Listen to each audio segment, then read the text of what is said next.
మాట్లాడండి sir, please continue చేయండి. మాట వినాలన్నా కూడా కంటిన్యూ చేయండి. వెయిట్ చేసిన వంశీ గారు, కంటిన్యూ 25 నిమిషం వరకు నేను వెయిట్ చేసిన, నా టైం కోసం నేను వెయిట్ చేసిన.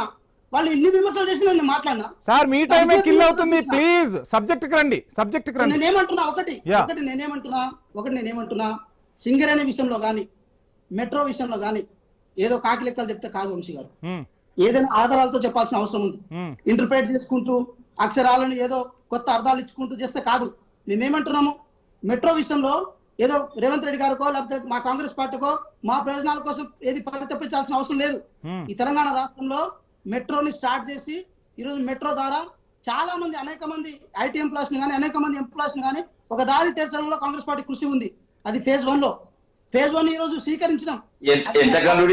ఒక్క నిమిషం ప్లీజ్ రామూర్తి గారు రన్నింగ్ కమెంటరీ సమయం ఇస్తా, మీకు సమయం ఇస్తాను సార్. Please cooperate. నేనేమంటున్నా, యాజ్ ఎ ప్యానలిస్ట్ గా ఒకళ్ళ వ్యక్తిగత వ్యవహారాన్ని ఇంకోటి గౌరవించుకో సార్. నేను ఆపాను, మళ్ళీ మీరు అదే అంశానికి వస్తున్నారు. సబ్జెక్ట్ రండి వంశీ గారు. మీరు వాళ్ళ మధ్యలో ఇంటర్ప్రిట్ చేస్తున్నప్పుడు సబ్జెక్ట్ రండి సార్. నేను ఆపాను, ఆపిన తర్వాత మీరు సబ్జెక్ట్ రండి. మళ్ళీ మీరు గొడవకి వెళ్తున్నారు. ప్లీజ్ సబ్జెక్ట్ రండి సార్. సబ్జెక్ట్ రండి, సబ్జెక్ట్ కి రండి అన్నారు. సబ్జెక్ట్ కి రండి వంశీ గారు. నేను ఏమంటున్నా, తెలంగాణ రాష్ట్ర ప్రజల తరపున మనం మాట్లాడుతున్నాం.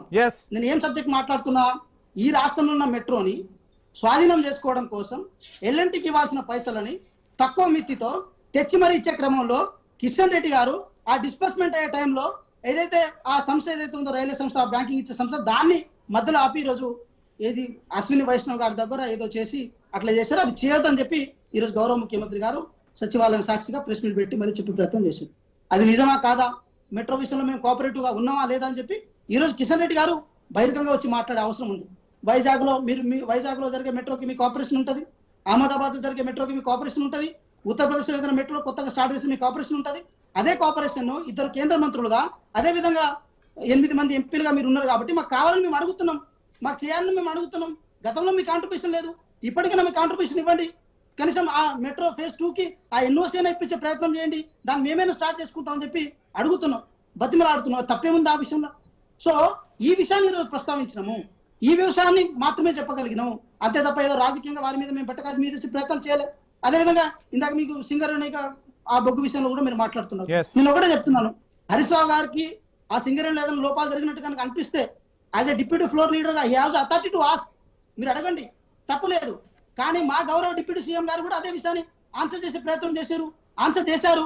అక్కడ దాన్ని ఏది పర్యవేక్షించారు, ఏమైనా జరిగిందని అడిగారు, అధికారుల చేత మాట్లాడారు. ఎక్కడ ఆ విషయంలో ఇంతవరకు ఏం డేటా బయటకు రాలేదు. సో నేనేమంటున్నా, వెంకట్ నాయక్ గారు, ఇది నా ప్రశ్న కాదు, ప్రజల నుంచి వినిపిస్తున్న ప్రశ్న. సింగరేణి వెబ్సైట్ లో గత 15 రోజుల నుంచి సింగరేణి నిల్వలకు సంబంధించి కానీ, సింగరేణిలో ఉన్న బొగ్గు నిల్వలకు సంబంధించి, సింగరేణిలో అసలు ఏం జరుగుతుంది, ఏ షిఫ్ట్ లో ఎంత బొగ్గు వస్తుంది, సో ఈ డేటా అంతా ఎప్పటికప్పుడు డిస్ప్లే అవుతుంది.